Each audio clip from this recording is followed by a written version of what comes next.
Thanks for staying with us. To other stories now, pharmaceutical companies that are exiting Nigeria's shores have caused a shortage of medications and a spike in the cost of vital daily drugs for some Nigerians who suffer without them.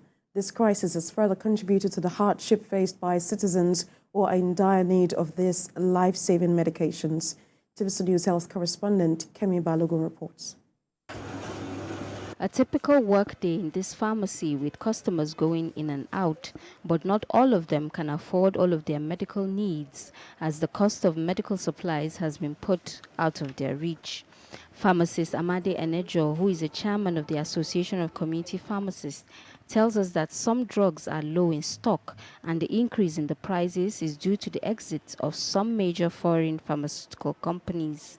Those that are sourcing it to bring it to this country, they have to go through sourcing out dollar to buy those products from other countries.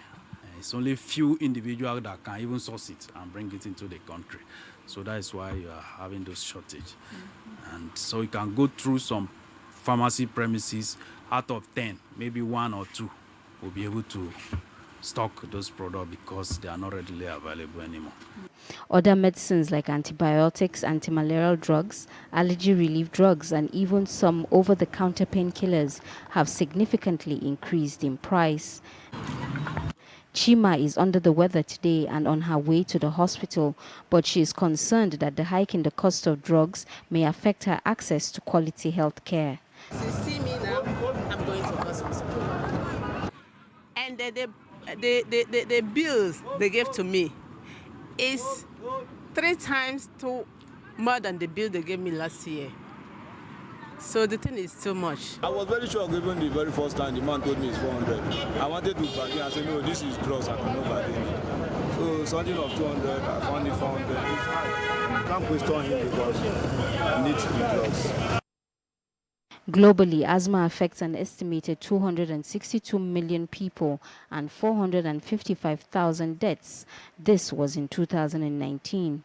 Nigeria accounts for one of the highest rates of asthma sufferers, and reports say due to the high cost of inhalers, there has been a 15% decline in the medication adherence rate.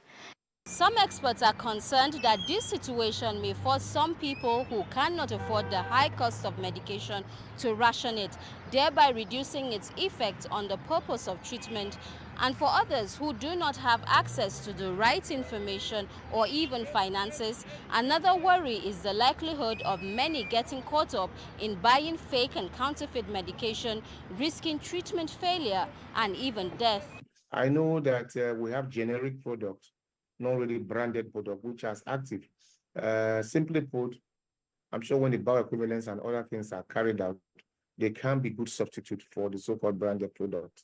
And so our prescribers will also work closely with other health teams, including pharmacists, so that generic products, which are cheaper, can be easily substituted and affordable to the reach of the average Nigerian. The acute crisis of pharmaceutical consumables is now getting more attention from the Federal Executive Council meeting.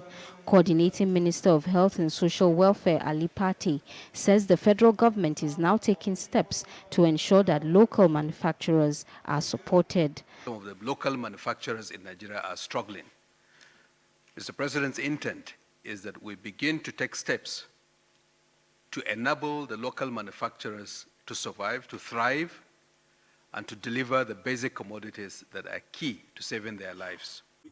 For community pharmacists like Amade, their advice to Nigerians is to go for cheaper brands of pharmaceutical products that could be equally as effective. They believe that as soon as government puts policies in motion, it will be easier to get Nigerians back on track to enjoying the full perks of a functional healthcare system. Kemi Balogun, TVC News, Abuja.